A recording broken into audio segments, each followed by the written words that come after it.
Tonight, on Detective Radio, we bring you The Black Spectacles, based on the 1939 classic by John Dickson Carr.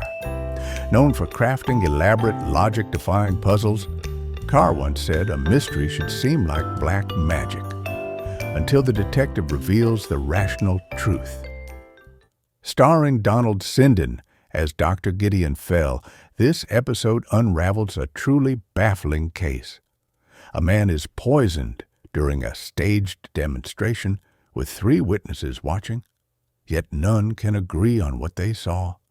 A disguised figure, hidden behind dark glasses and a muffler, vanishes into thin air, leaving behind broken clocks, hidden compartments, and deadly secrets. Can Dr. Fell cut through the deception and reveal the truth? Stay with us as we dive into the mystery of the Black Spectacles. Wow, it's hot. How long is he going to be? I've no idea. When Uncle Marcus gets busy with that cine camera, there's no telling. I'm afraid my brother takes his hobbies very seriously. You can't rush him. At least we can try. Buck up, Marcus. Do you want us all to die of sunstroke? Shan't be long now. When I say action, I want you to walk about, admire the ruins. If you stand there grinning, it might as well be a still photograph. I wish it were. Then we could get a move on. Where are we anyway? Well, this is Pompeii, isn't it? I know that, fathead. I mean, which bit is this? Oh, hang on. Let's look in the guidebook. Ah, here we are. The Street of Tombs, Site 39. 3 stars. The house of Aulus Lepidus, the poisoner. Oh, sorry, did I say something I shouldn't? No, it's all right. It's nothing. Leave this to me. You haven't known us very long, George, but since we all met on the ship, you and Marjorie have become good friends, so it's only fair to explain. We decided to take this cruise because we all wanted to get away from England for a while. You see, we come from a small village called Silbury Cross. Yes, Marjorie told me. But I don't expect she told you that in Silbury Cross there's a criminal lunatic who goes around poisoning people for fun. What? Don't, please. Right. Are you ready? Look as if you're enjoying yourselves. Action!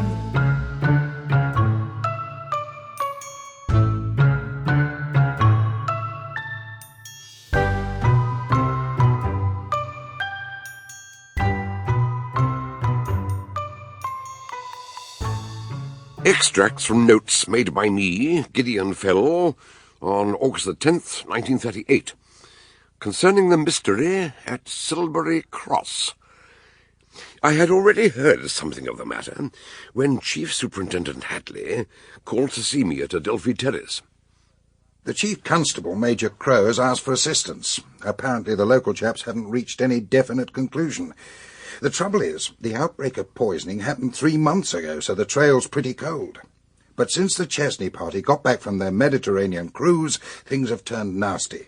Anonymous letters, messages scrawled on walls, that sort of thing. Yeah, I know. The villagers think one of the family was responsible. Now, tell me, how many people have been poisoned? 3 children and an 18-year-old girl, all dosed with strychnine. One of the children died. As for the others, it was touch and go for a while, but they recovered. Was there any connection with the Chesney family? Well, Marjorie was particularly fond of the boy who died, 8-year-old Frankie Dale. His death nearly drove her into a nervous breakdown. That was the principal reason for their trip abroad. Yes, I know that too. Oh, really? Would you mind telling me how? Well, a few days ago I received a letter from Marcus Chesney, the head of the family. I know him slightly. We have a mutual friend. I believe he has rather a splendid house. He does. It's called Bellegarde, named after a peach. He's got 1/2 acre of glass houses and grows prize peaches for the luxury market. Marjorie Wills is his niece, the daughter of his late sister. A nice girl, I believe, though she's got a bit of a temper. He also has a brother, Dr. Joseph Chesney, but he doesn't live at Bellegarde. He has his own house and consulting rooms at the other end of the village. Who else was in the cruise party? An old school friend of Marcus, a retired professor named Ingram. He lives in a small cottage on the Bellegarde estate. Well, in his letter, Marcus mentions a Mr. Harding. Ah, now, George Harding wasn't one of the Silbury Cross party. They met him on the cruise. He and Marjorie took to one another at once. It soon turned into a romance, and now they're officially engaged with Marcus's blessing. Yes, he says as much in his letter. But since their return... They hoped that by the time they got back, the trouble would have blown over. But it hadn't. Far from it. The village has made up its mind that Marjorie was responsible for the poisonings. They're all up in arms, demanding she should be arrested, although there isn't a shred of evidence. Yes, Marcus wants me to clear her name. And Major Crow wants me to find the poisoner. Which would seem to indicate a certain amount of teamwork. When do we start? I should be able to get away early this evening. Even so, Silbury Cross took some time to find. A thick fog reduced our progress to a steady crawl. When we finally reached the local police station, it was nearly 11:30. Major Crow, I must apologise for keeping you waiting, but visibility was practically nil. And in these narrow country lanes... Well, it can't be helped. At least you're here now. Dr. Fell, I take it you're acquainted with the relevant facts about Chesney's family and friends? Oh, yes. Although we don't have much information about the people who work at Bellegarde. The household staff, the gardeners, and so on. They all live in the village, I believe. That's right. They come into work every morning. Apart from Walter Emmett, that is. Emmett? The manager of the estate, in charge of the glass houses and the marketing. He's a decent chap. Worked at Bellegarde since he was a lad. He's not married, so he lives in case of a sudden frost or a violent storm. He likes to be on hand so he can cope with serious emergencies. But not as serious as the emergency we have to investigate. What can you tell us about this outbreak of poisoning? Where did it begin? In Mrs. Terry's shop. A sweet shop, newsagent, tobacconist. She's a good soul, very obliging. Of course, the tragedy upset her very much, but nobody blames her. It's not her fault if some lunatic doses chocolate creams with strychnine. You mean someone went in and deliberately... introduced poison sweets among the ones on display? Yes, I'm afraid so. How were they displayed? In a glass case? On top of the counter were two open boxes. One of chocolate caramels, the other chocolate creams. If you wanted something from one of the shelves behind the counter, Mrs. Terry would climb a pair of steps to fetch it. Now, while her back was turned... it would be easy to drop the chocolates you'd already poisoned into the open box. And when do you think this took place? Friday, May 27th. We could be fairly certain of that because Thursdays, being market day, are always busy, and she'd nearly sold out of chocolate creams. She had to put out a new box first thing on Friday morning, and there were no reports of any illnesses on the Thursday night. So the poisoned sweets must have been planted sometime on the Friday. I don't suppose you have a list of the customers who visited the shop on that particular day? We've done our homework. Sergeant Harris has the names. I warn you, it's a long list. Any members of the Chesney household? Yes. Marcus Chesney went in for cigarettes. Dr. Joe Chesney bought some pipe tobacco. And neither Professor Ingram nor Walter Emmett went in. How about Marjorie Wills? I was just coming to that. She'd been to the grocer's, where she happened to see young Frankie Dale. Now, according to another customer, she said, "Frankie, will you run down to Mrs. Terry and buy me some chocolate creams?" And she gave him the money. He ran all the way there and back, and when he gave her the sweets, she said, "They're for you. It's a thank you for sorting out that muddle over our Sunday paper last weekend." Frankie always delivered their newspapers. What about the other children? There were two others, I believe. Well, just before the shop closed, Doris Carter, who works as a nursery maid for the Andersons, came in with their two children and bought some chocolate creams.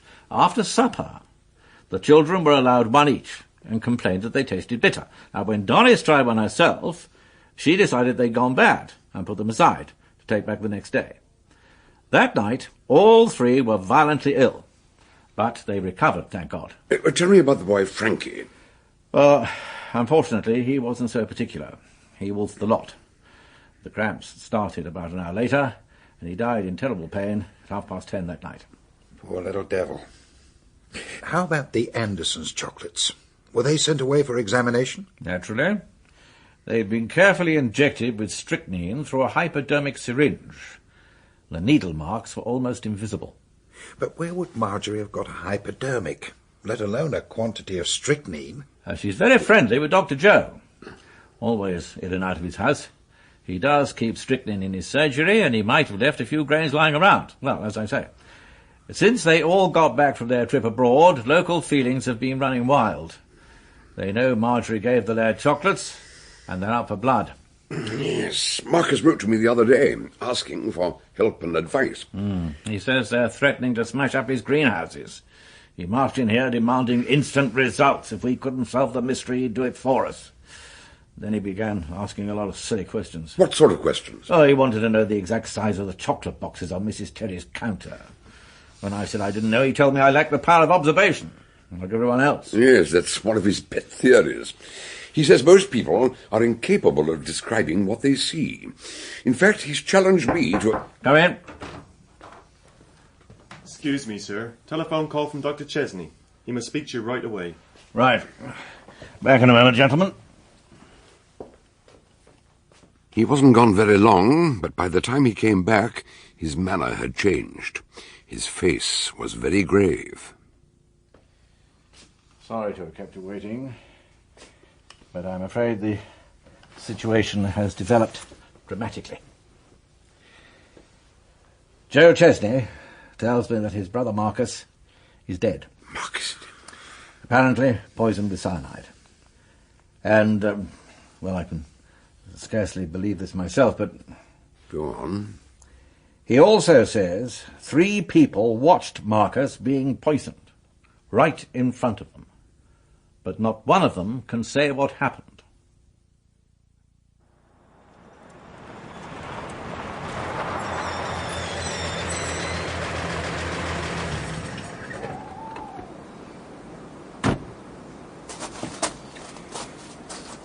So this is Bellegarde. Quite impressive. No lights at the front of the house. There's a blaze of light across the lawn, over to the left. Ah, that'll be the music room. The French windows must be open. Come on.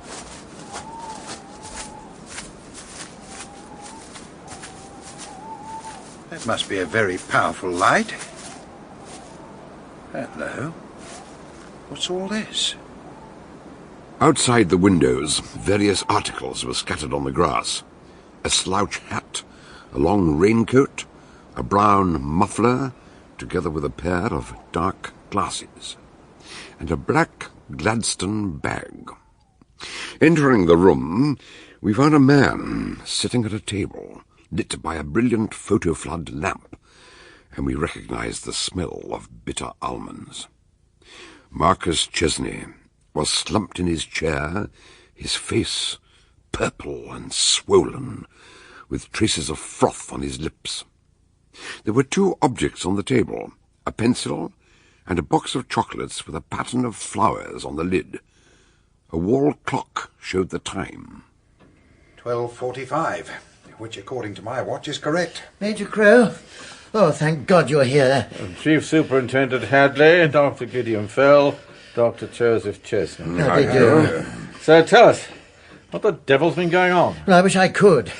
I wasn't here when it happened, and as soon as I arrived, I had to go upstairs to attend to another emergency. Walter Emmett. Emmett? You don't mean he's... No, he's not dead. He's got a severe concussion, a nasty crack on the back of his head. How on earth did he get that? Look, would you mind if we moved into the other room? I thought I was beyond squeamishness, but when it's your own brother, it's I'm sure we can appreciate that, and the ambulance will be here soon. After you, Doctor. We followed him through a curtained arch into the connecting room. The curtains were wide open, with 3 chairs standing in a row, facing the grisly scene. At that moment, the photo-flood bulb went out, as if to say that the drama had ended, while Dr. Chesney went on to explain the events leading up to his brother's death. I was here earlier when the argument began. Marcus said that after an accident, most witnesses can never tell you what they've seen, and offered to test his theory by staging a sort of charade. But I had to visit a patient at the other end of the village, a difficult confinement.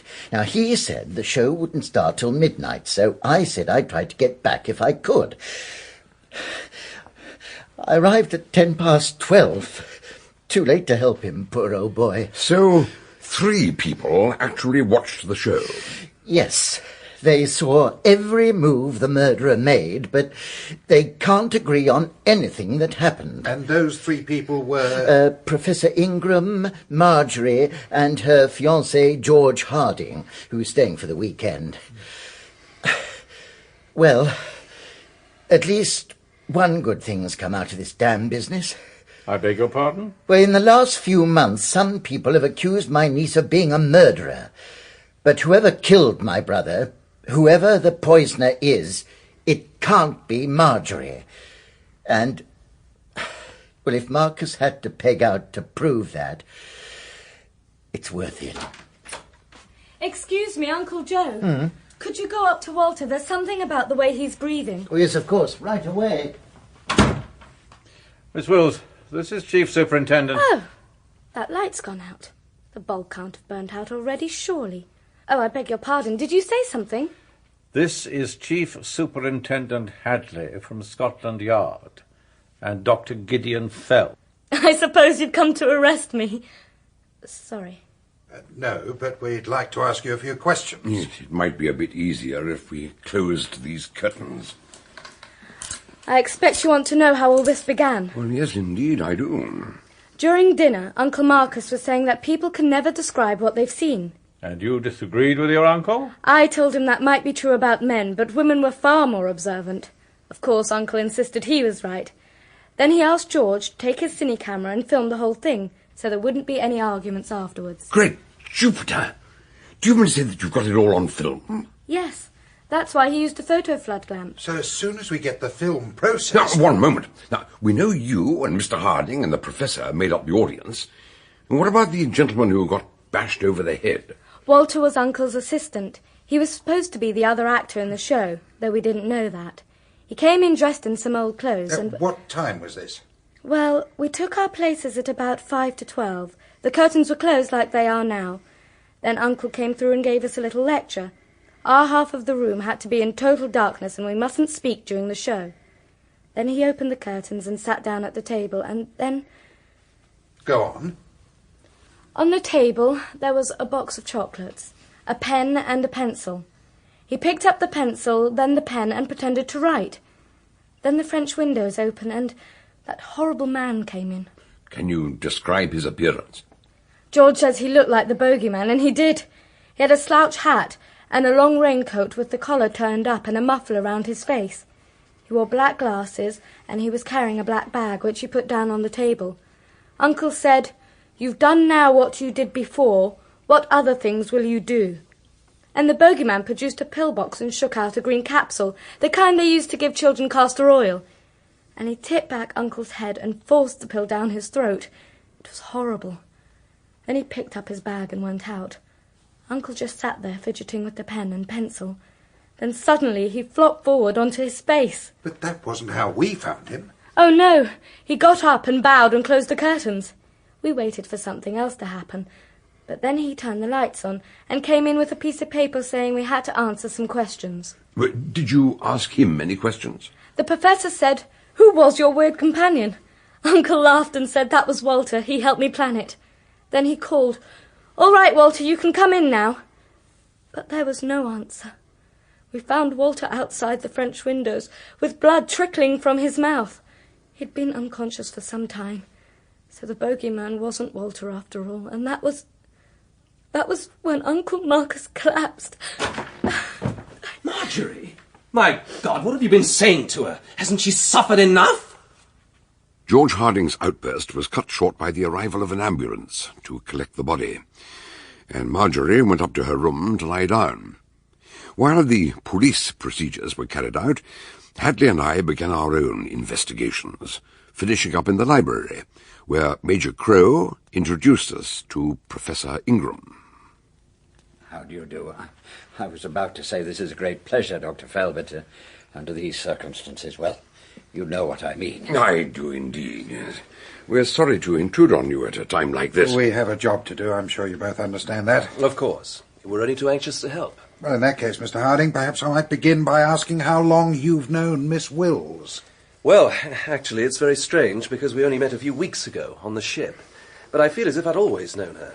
I suppose it was a case of love at first sight for both of us. Oh, congratulations. And I'm told you filmed the observation test this evening. That's right. Mr. Chesney asked me to do it, and I said I'd be happy to oblige. And the film's still in the camera? I've got it here. I expect you want to take a look at it. We certainly do. We'll have it processed as soon as possible. I'll get my men onto it. And Mr. Watkins, our local chemist, is a cinefilm enthusiast. He'll see to it. Mr. Harding, may I? Of course. Here you are. Yeah, meanwhile, what can you tell us about the actual performance? Well, I was concentrating on the camera, keeping it focused. But I've got a pretty good eye for details. In my line of business, we have to... What exactly is your business, Mr. Harding? I'm a research chemist, working on a new method of electroplating. It's very interesting. Well, since you have an eye for details, and since we know Walter Emmett did not take part in the performance, what can you tell us about the appearance of the so-called bogeyman? Ah, that's tricky. He was heavily disguised. But nothing about him that struck you as familiar? No, not really. Professor, did he remind you of anyone? I'm afraid not. Yes, he must have been one of the household. What on earth makes you say that? Because he knew what he had to wear and what he had to do. Otherwise, Marcus would have realized right away that something was wrong. I can only assume that someone overheard Marcus and Emmett earlier, when they were making their plans. You mean one of the family circle? But that's impossible. Tonight, George and Marjorie and I were all watching the show. And Joe was out seeing one of his patients. But you were all in total darkness. One of you could have slipped out and taken Emmett's place, and returned before the performance ended. When you say one of us, since George was fully occupied with the cine camera at the time, and obviously it couldn't have been Marjorie, am I to understand that you're accusing me of murder? At present, we're not accusing anybody, but... Perhaps you can enlighten us upon another point. Marjorie says there were some objects on the table. A box of chocolates, a pen, and a pencil. When we arrived, the pencil and the chocolates were still in place, but there was no sign of a pen. Did Marcus use a pen? Yes. First he used the pencil, then the pen. I don't think so. It had a pointed end like a nib, but it was too thin for a pen.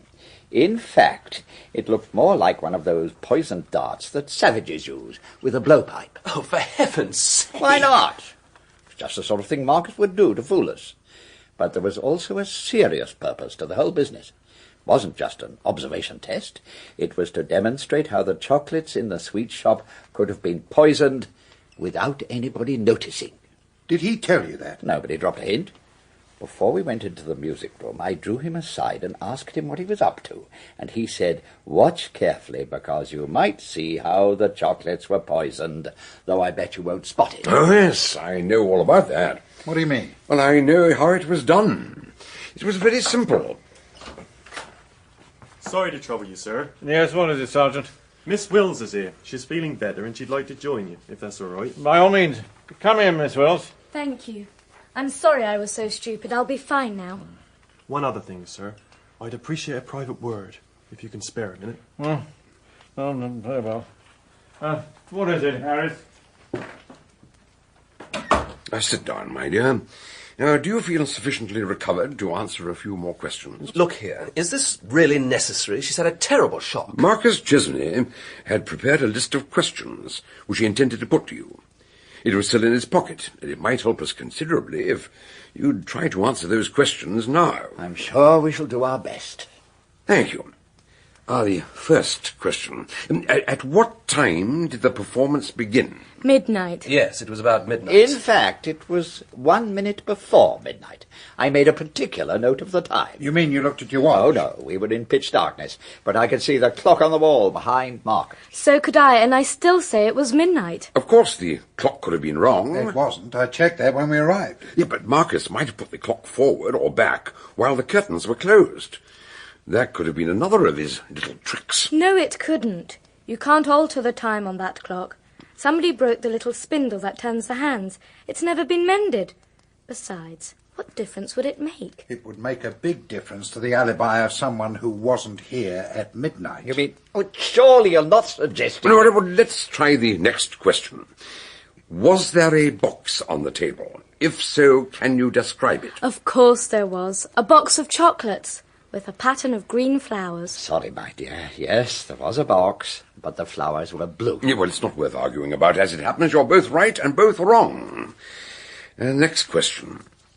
Which objects did I pick up from the table? Well, George says a pen, and the professor described it as a poisoned dart from a blowpipe. What nonsense! George is right, it was a pen. Oh, very well. So let's press on. Did anyone speak? The bogeyman never said a word, but as I told you, Uncle said, "You've done now what you did before. What else will you do?" That was all. Not quite. When the stranger first appeared, George said something. You whispered, "Here comes the bogeyman," didn't you, George? Do we have to keep going over and over it? How many more questions are there? Only one more. Did the intruder remove anything from the table? No. No. I'm sorry. When he came in, he put his bag on the table, and then he took the bag out with him. Quite so. He also removed a green flowered box of chocolates, having substituted a blue flowered box, which is there now. The first box is still inside the Gladstone bag. When the ambulance arrived, I took the opportunity to examine the objects outside on the lawn. The black bag has a false bottom, with a concealed spring in the handle, the kind that conjurers use to make things appear and disappear. That's how the trick was done. And, as Marcus hinted, that is how a box of poisoned chocolates replaced the ones in Mrs. Terry's shop. Well, Superintendent, how are you getting on? Slowly but surely. Dr. Fell's made an interesting discovery. And I think we've established that all the members of the household have a cast-iron alibi for the time of Marcus Chesney's death. Oh? Well, that does surprise me, because Sergeant Harris has also made an interesting discovery, which indicates that the murderer is either a member of the household or closely connected with it. I don't understand. In one of the bathrooms, he found a medicine cabinet containing a box of castor oil capsules. Well, that's hardly surprising. They're common enough. Yes. But tucked away at the back of the shelf, he also found a 1-ounce bottle of prussic acid. Ah. Mr. Harding, you're a research chemist. Do you use that sort of thing in your work? No, I do not. But I expect you could make it. Well, yes, of course. So could anyone. It's not that complicated. Very well. By tomorrow, we should have a great deal more information. There's every hope that Walter Emmett will have regained consciousness and be able to answer some questions. And Harris tells me that Mr. Watkins will have the cinefilm ready to show us tomorrow morning. I'm delighted to hear it, though of course it won't be tomorrow. Since it's now 1:30 a.m., tomorrow is today. Good morning. Do you realise it's after 9 o'clock? I thought you were an early riser. So I am. As a rule, I had a broken night. Well, cheer up. You'll feel better when you've had something to eat. For a simple village pub, they do a magnificent breakfast. Grilled ham, devilled kidneys, eggs, sausages, fried tomatoes. Oh, no, please, not for me, thank you, no. In the usual way, I enjoy a cooked breakfast as well as anybody. But in the atmosphere of a bar parlour, last night's cigarette smoke and the smell of stale beer, I shall content myself with a strong cup of tea. And now me. What kept you awake then? Thank you. I slept until 3, then woke up with a start and said to myself, "Oh, Lord, oh, Bacchus, what a blind fool I am." Really? Any particular reason? I realized I'd made a very stupid mistake. Consider a box of chocolates, a large box of chocolates. What do we expect to find in it? Chocolates? Oh, please. As a general rule, they have more than one layer, don't they? 2 at least, or even 3. Yes, I suppose so. What about it? We've been imagining that someone slipped the poisoned chocolates into an open box on Mrs. Terry's counter. But we know now that it wasn't like that. Our murderer replaced one box with another. So, what was to stop him putting the poisoned chocolates into the 2nd or 3rd layer? Which means that they could have been in the shop for several days before anyone reached the ones that had been doctored. Whenever the poisoner took them into the shop, I'll lay you odds it was well before the fatal 27th of May. Thanks very much. You realise that leaves us worse off than we were before. Now we have no idea when the murderer went into the shop, except that it wasn't the one day the police have been concentrating on. True, yes, up to a point, but we are not worse off than before. This could lead us to the answer. How? We know that our murderer must have gone in with a large Gladstone bag, similar to the one that Marcus used in his performance. Now, hang on. We still don't know how the dickens Marcus got hold of a thing like that. By mail order, I imagine, from one of those firms selling magic paraphernalia. It's simple enough. But since we are pretty sure that the murderer was someone known to Mrs. Terry, It would have aroused her curiosity if he'd placed a large black bag on the counter. She'd say, "Going away somewhere, sir, are we? Off to London, are we?" And even if she didn't say it, the incident would stick in her mind. Unless... Oh, I see. Unless the murderer was somebody who often carried a black bag, in which case she wouldn't give it a second thought. Yes. And who usually carries a thing like that? I think Dr. Chesney has some explaining to do. Yeah, we're all in good time. Before we do anything else, we must take a look at that cine film. What was the name of our obliging local chemist? Mr. Watkins? Good morning, gentlemen. What can I do for you? I believe you're expecting us. My name's Hadley, and this is Dr. Gideon Fell. Good morning. Ah, yes. Come in, Superintendent, Dr. Fell. And is the film ready to be seen? I hope you're not about to tell us that the young man with the camera left the lens cap on. Oh, no, nothing like that. Now, I have the projector ready and waiting upstairs in my little den. Now, the processing took rather longer than I'd anticipated. The film was slightly underexposed, but I managed to correct that eventually. My dear chap, you must have been up half the night. You have my deepest sympathy. I know the feeling. No, I enjoyed it. It was quite fascinating. Oh, was it? Well, yes. You understand, I had to run the film once or twice to make sure it was all right. I hope I didn't do wrong. Well, not at all, provided you don't tell anyone else what you've seen. Oh, certainly not. No, mum's the word, as they say. But you've certainly got some unusual things on that film. Clues, I suppose you'd call them. Most unusual. Unusual? In what way? Well, the second thing Mr. Chesney picks up and pretends to write with, I wasn't sure at first, so I stopped the film and took a magnifying glass to the screen, and it was so absurd that... Quiet, please. What? I thought I saw a shadow at the window. Someone outside. Oh, perhaps I was mistaken. I'm sorry. You were about to tell us... No, one moment, if you please. Now, Mr. Watkins, let me ask you about your stock in trade. Now, how are you off for poisons? Poisons? Yes. Do you have any prussic acid? Well, how about potassium cyanide? Oh, no prussic acid, sir. I do carry 1 or 2 preparations containing potassium cyanide, but I haven't sold any for 18 months or more. I can show you the register if you like. No, that won't be necessary. But tell me, do you also sell photo flood lamps? Oh, yes, indeed. Oh, splendid. Now then, if I bought one and kept it switched on, how long would it be before it burned out? Oh, but you're not supposed to do that. You should switch it off as soon as you've finished the photographic session. Yeah, quite so. But let's assume that I'm being particularly stupid. How long? Well, I'd say well over an hour at least. Excellent, yes. And did anyone from Bellegarde buy one of those lamps? Let me see. Oh, yes. Round about this time yesterday, Miss Wills came in and asked for one. Oh, good gracious. Talk of the devil. Oh, I beg your pardon. I shouldn't have said that. I didn't mean anything. Miss Wills? What's wrong? Nothing. I thought I saw... Oh! My front door! Half brick. Stand back, please. My dear, are you all right? Mr. Watkins, can we have a chair? Don't bother, I'm not hurt. And I should be used to it by now. They all hate me. Here you are, if you care to sit down. Now, take deep breaths. Everything's all right now. All right. Look at that broken glass. I mean, why did they have to smash my front door? It's not as if I'd done anything to deserve it. What do you mean? You think I have? Now, steady now. Deep breaths. No luck. Whoever it was, he legged it. I'm sorry. I should have known better than to... Well, perhaps you could tell us why you're here. I had to come and find you. Major Crow's at Bellegarde. He wants to see you right away. Why? What's happened? Something so terrible. Walter Emmett. Poor Walter. He's dead. I'm very sorry. I suppose the concussion was more serious than anybody... No, you don't understand. Uncle Joe says someone must have gone into his room during the night with a hypodermic full of prussic acid and injected it into his arm.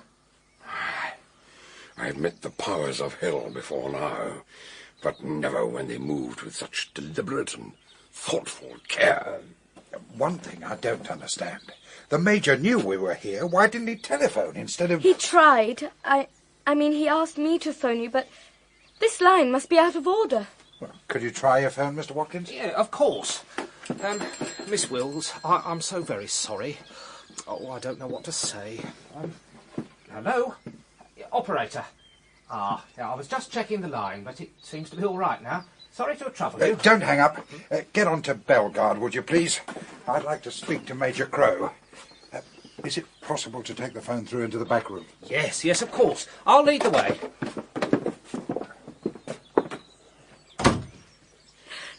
It's so awful. Yes, I know, but try not to upset yourself. I can't help it.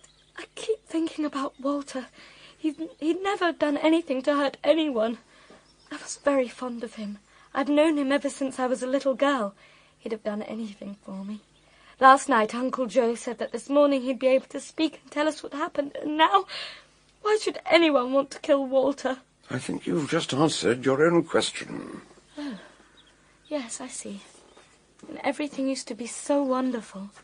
We thought that things were going so well from that first day in London when I met George and we fell in love. It was just... Just a minute. Did you say you met him in London? Damn, I'm such a fool.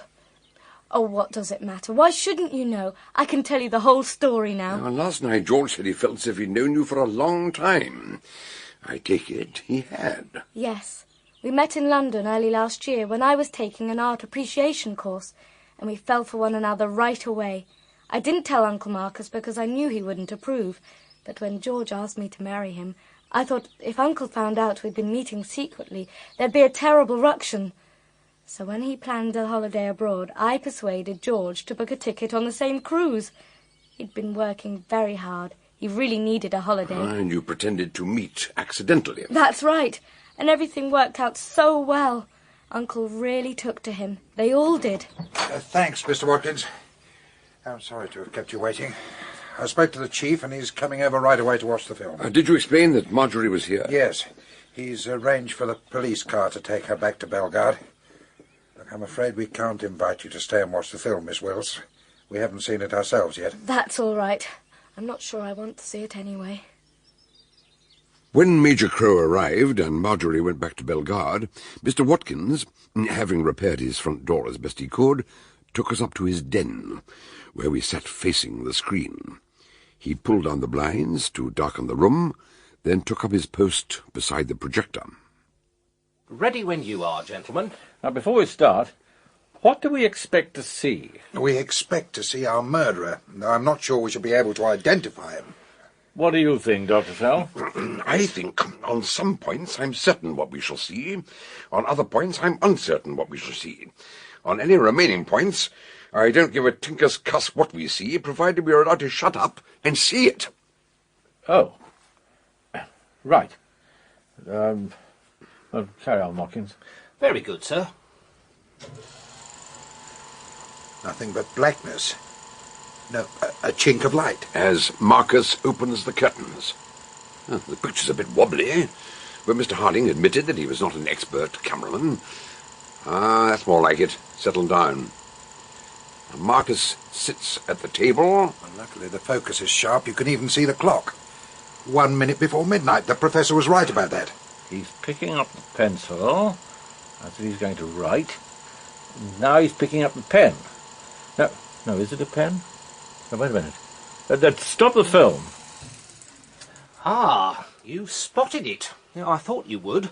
It does look a little bit like a pen nib, but... It's the minute hand from a clock. In fact, it's the minute hand from that clock on the wall. But you can see both hands on the clock. What appears to be a minute hand is the shadow of the hour hand. Marjorie, sitting in the middle, said it was midnight exactly. The professor, sitting on her right, said it was 1 minute before midnight.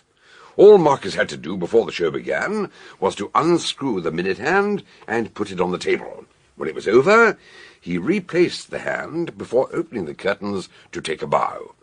The question is, what was the time exactly? Well, the hour hand's pointing to 12, so... But the hour hand moved so slowly. I mean, it could have been anything between 5 to and 5 past. Which means Dr. Chesney's alibi is shot to blazes. That's true. If he left his patient at midnight, or a few minutes before, and he said it was 10 past when he got back. At that time of night, he could easily have got through the village in 15 minutes. If he'd overheard Marcus and Emmett making plans earlier, he could have seized the opportunity. But he'd have to kill Emmett as well, because Emmett would have known the trick with the clock. And unlike anyone else, Joe Chesney knows how to use a hypodermic needle. Right, Doctor? But I'd like to see the rest of the film. Mr. Watkins, would you mind? Oh, yes. Yes, certainly. And here comes the bogeyman. He looks directly into the camera. Could that be Dr. Chesney? Hard to say. He's turning away, putting his black bag on top of the chocolate box. Which is when he switched the boxes. Now Marcus is saying something to him. Something like, you've done what you did before. And now he's taking out the pillbox, tilting back Marcus's head, giving him the capsule. Now he's going out, and that's the end of it. But it's got to be Dr. Chesney. No one You else can't pin it on the doctor just because he had a shaky alibi. You have no proof. And what motive did he have to kill his brother? Marcus was a rich man. I dare say the estate will pass to his immediate family, right, Major? I believe so, yes. Well, thanks for your help, Watkins. And if you ever breathe a word of anything you've seen or heard in this room, I shall personally come round here and break your neck. Understood? Oh, yes, Major. Mum is definitely the... Right, I asked my driver to come and pick us up. The car should be waiting down below.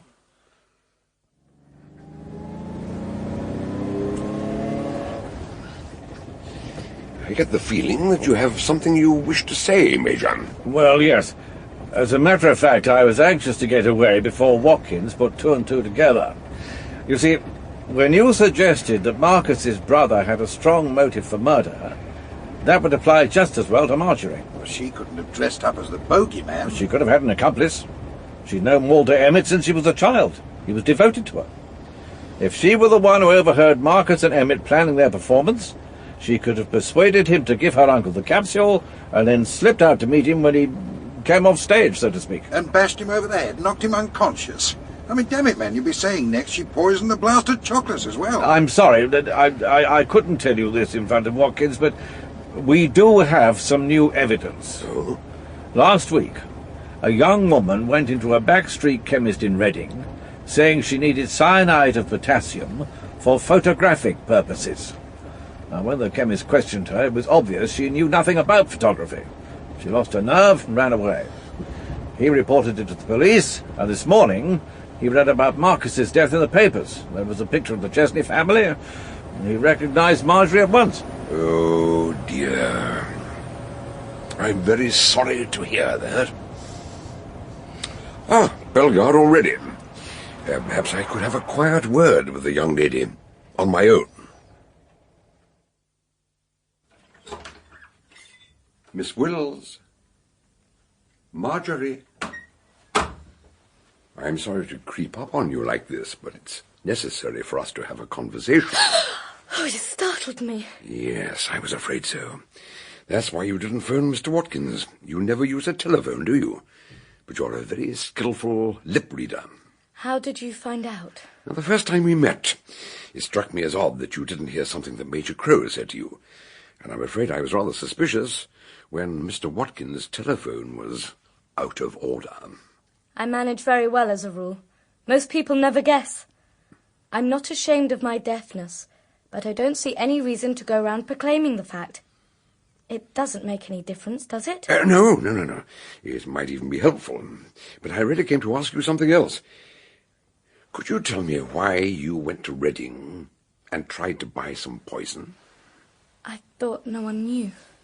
But when he started asking questions, I lost my head and ran out. Yes, but I still don't know why you wanted it. It was because I wanted to kill myself. Ah. And why would you want to do that? Can you imagine what it's like? Living under the strain of being suspected of murder, hated by everyone, accused of killing the boy, expecting to be arrested every day, only there wasn't enough evidence. But surely when you went away on holiday... Yes, I was happy then, for a while. But when we came back, it was worse than ever. No, I didn't mean that. I meant George had been welcomed into the family circle. You're going to be married. You've got everything to live for. I'm not sure it will ever happen. Frankie, Uncle Marcus, and now Walter. It seems as if there's some terrible curse on the people I love. George might change his mind, and I wouldn't blame him if he did. Mr. Harding! Sorry. I know I shouldn't have listened at the door, but thank God I did. Marjorie, my dearest, don't you understand? I love you. I love you with all my heart, and I don't care what anyone says. I want to marry you. Mr. Harding, I understand how you feel, but under the circumstances, I must ask you to be patient. I can't. Marry me, darling. We'll get a special license tomorrow. Realizing that it would be tactful to leave them together, I went out into the garden to join Hadley and Major Crow. It's good to be outdoors, enjoying the sunshine, away from possible eavesdroppers. Certainly. Little daylight in our problems, they'll soon resolve themselves. You think so? Of course. We've got a clear case at last. The girl was our chief suspect right from the start, only we never had a motive. But now it's staring us in the face. According to the terms of her uncle's will, she's going to be very wealthy. Well, as you said, that also applies to her Uncle Joe. Oh, the estate will be divided between them, I know that. But everything points to the girl as the guilty party. She killed the paper boy and damn near polished off 3 more the same way. Wholesale poisoning, with no motive whatever? But there could have been a very clear motive. I don't follow you. If it hadn't been for the sweet shop poisoning, she'd have been an obvious suspect when her uncle died. But if she'd already established a maniac poisoner in the village, it might have deflected our suspicions. And now we know she went to buy some more poison. That suicide story is just eyewash. Well, we know she tried to buy poison. We also know she failed. So how did she get hold of prussic acid, let alone strychnine? Oh, her boyfriend's a research chemist. Although I admit Harding seems to be a pleasant young chap, but there may be more to him than meets the eye. What if he were involved right from the start? What if they planned it between them? You can't have it both ways. First she commits murder in cahoots with Emmett, then she kills Emmett and commits another murder with Harding. You can't have her playing ringer, ringer, roses with every man she meets. But just now you agreed with me. You said she started poisoning as a sort of smokescreen. I said she could have done that. Anyone could have done that, including the actual murderer. So you don't believe Marjorie Wills is guilty? Absolutely right. I don't. She had no more to do with these crimes than you have. Well, I don't understand. Well, what you must remember is the psychology of our murderer. Of all the forms of murder, poisoning is the most difficult to get away with. Now, hold on a minute. You mean the easiest, don't you? No, I mean precisely what I say. But look here, there are people dying every day, reported as natural deaths, but who knows how many of them have been poisoned? We don't know. What you say may be true. The graveyards may be full of corpses clamouring for vengeance. But hang it all, let's see some evidence before we assume your theory is valid. Well, what's your opinion, then? In my opinion, the poisoner runs a triple risk. 1, he must make sure his victim doesn't live long enough to denounce him. 2, he must prove that he had neither the opportunity to administer poison nor a reason for doing so. And finally, hardest of all, he must obtain the poison without being detected. Now I'm going to show you something. What's that? The letter sent to me last week by Marcus Chesney. Perhaps you would read the last paragraph, Hadley. Oh, thanks. All witnesses, metaphorically, wear black spectacles. Mm-hmm. They do not see what goes on the stage, still less what goes on in the audience. I expect to perform a little charade before a group of friends quite soon. If all goes well, may I invite you to come and see it at a later date. I warn you, I shall try to hoodwink you in every possible way. But I'll give you a tip.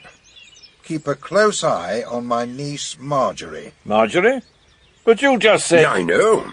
That's why I didn't show you the letter till now. I didn't want to mislead you. But there's a clue in there which... here he is. The very man I've been waiting for. Mr. Watkins. Watkins? You don't mean he's a... Oh, no, certainly not. I invited him to come and give us another film show. Miss Wills, gentlemen, it seemed right and proper that those of you most deeply concerned should have the opportunity to see this film, Now, Mr. Watkins has kindly set up the projector, so... I told you, I'm not sure I want to see it. Nevertheless, I think you should. It may help us a great deal. It may even help you. We want to establish who the bogeyman really was. Now, watch closely, and you may see who killed Mr. Chesney. You mean something might give him away? Perhaps. Of course, if you have any objection. No, not at all. In fact, I'd like to see it. How about you, Mr. Harding? Any objection? Well, I was behind the camera, so I know what's in it. But it's going to be a bit of an ordeal for Marjorie. Does she really have to... It's all right, George. I'll be all right. Thank you. Very well, Mr. Watkins. Let's begin. Very good, Dr. Fell. Lights out, please. Here we go. Mr. Chesney sits at the table and picks up the pencil. And now... Good Lord! And I thought it was a blowpipe dart. Now, never mind. Now, concentrate on the intruder, who is about to... Yes, here he comes. Now, take a good look. Who is it? Walter! It's got to be the way he moves, the way he stands. That's Walter, it just is. She's right. But it can't be Walter. By that time, he was lying outside, unconscious. Yeah, but quiet. Now, Marjorie, I want you to watch Marcus's lips. He's about to say something. Tell us what he says. He says, "I do not love thee, Dr. Fell. The reason why I cannot..." What the devil? I tell you, it's a trick. Yes, Marcus's last trick. A little joke at my expense. Stop the film, please. Lights on. I don't understand. He never said Of course he didn't. Therefore, this isn't the film of what you saw last night. And therefore, the murderer is the person who gave us this film. Excuse me, back in a minute. No, you don't! What did you do to him? Well, nothing. As soon as I grabbed him, he fainted. Sheer terror. He knew it was all up. Come in, Sergeant. Take him away. Good morning, Hadley. So you decided to have a lie-in today? I lay awake for a long time last night. There are a few points I'm not quite clear about. Oh, my dear chap, you astonish me. Yesterday morning, at this very table, you said it must have been a doctor who dumped that trick bag on Mrs. Terry's counter. No, I beg your pardon. You said that. There are other people who go around carrying luggage. Tourists, for instance. Strangers to Silbury Cross, like George Harding. Anyway, he was the only possible suspect. Would you mind explaining that? Well, Marcus even gave us a clue. He said, they don't know what goes on the stage, still less what goes on in the audience. Meaning that there could be trickery among the audience, too. In other words, one of the three spectators could be an... Exactly. One of them might change places with Emmett and appear in the film. There was a short period of darkness before and after the show when the curtains were closed, long enough for Harding to slip out, put on a costume, while Emmett took over the camera. Impossible. During the show, the professor heard George say, "Shh, here comes the bogeyman." He heard Emmett say it in a whisper. And since he was holding the cine camera, the professor assumed it was George. But it was Emmett we saw in the film. That version was shot much earlier, when the rest of the household were out of the way. Which is why the photo flood burned out. It was used twice. So where's the film Emmett took during the show? But let me explain. The scene was shot twice. First, for what we might call the dress rehearsal, with Emmett as the bogeyman. Then, during the actual performance, when Emmett and Harding changed places, Emmett held the camera. But we've never seen that version on film. No. Harding made sure the lens cap was left on, so the rest of the film is blank. As soon as the show was over, while Harding was tearing off his disguise, Emmett slipped out as arranged, whereupon Harding coshed him and resumed his post indoors with the camera before the lights were switched on. Do you mean to say Harding planned all that months ago, before the Mediterranean cruise? Oh, no, not at all, no.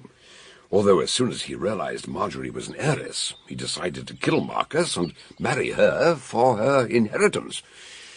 Unknown to Marjorie, he paid his first visit to Silbury Cross to establish the mysterious poisoner and lay the smoke screen. How he planned to finish Marcus off, we'll never know, because last week, like a gift from the gods, he got his big chance when Marcus asked him secretly to help him with the show. Marcus set up his own murder without knowing it? I'm afraid so. I don't think Harding meant to implicate Marjorie. He wanted her money. He didn't want her tried for murder. But by then he realized that her passion had begun to cool. Do you think she suspected him? I think she saw a glimpse of his true character. Perhaps that's why she contemplated suicide. He sensed the change in her and tried to stampede her into marriage, without success. Well, she's free of him at last. What do you think she'll do? My guess is that she and Dr. Joe will put Bellegarde on the market. A lovely house, but it holds too many unhappy memories. I hope she'll make a fresh start, build herself a new life. I think she deserves it. Breakfast at last. This morning I ordered the entire menu with 2 eggs and extra fried bread. I think I deserve it. Thank you for tuning into Detective Radio. We bring you new episodes of mystery, suspense, and thriller stories every week. To keep getting our updates, give us a like and subscribe and hit the notification bell.